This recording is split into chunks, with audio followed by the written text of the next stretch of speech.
খাবারের বাটি হাতে দাঁড়িয়ে থাকা ক্ষুধার্ত রুগ্ন মানুষগুলোর এই দৃশ্যই বলে দেয় কতটা গভীর চলমান গাজা সংকট।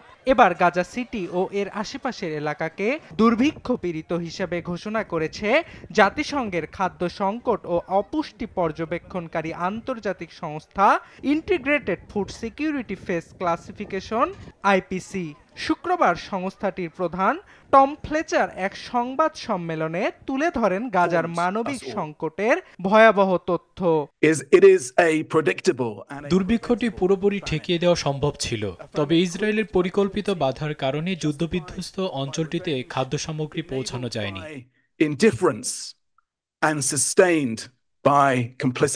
আইপিসির প্রতিবেদন অনুযায়ী যুদ্ধবিধ্বস্ত গাজা উপত্যকার কমপক্ষে ৫ লাখ মানুষ স্কেলের সবচেয়ে গুরুতর ফেজ ৫ বা চরম মাত্রার দুর্ভিক্ষের মধ্যে রয়েছে।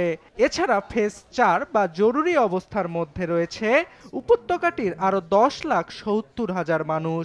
ফেজ ৩ বা সংকটের মধ্যে রয়েছে আরও প্রায় ৪ লাখ মানুষ। এছাড়া গাজার শিশুদের নিয়েও উদ্বেগ প্রকাশ করেছে সংস্থাটি।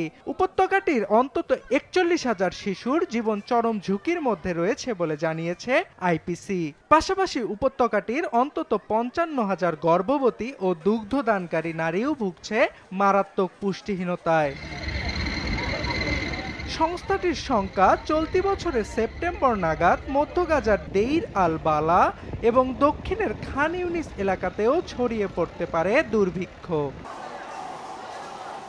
এদিকে গাজায় খাদ্য সংকট টিকিয়ে রেখে ও অনাহারে মানুষ মেরে ইসরায়েল যুদ্ধাপরাধ করছে বলে জানিয়েছেন জাতিসংঘের মুখপাত্র জেরেমি লরেন্স। গাজায় চলমান দুর্ভিক্ষ ও অনাহারজনিত প্রাণহানি ঠেকাতে দ্রুত পর্যাপ্ত মানবিক সহায়তা সামগ্রী প্রবেশের অনুমতি দেওয়া উচিত।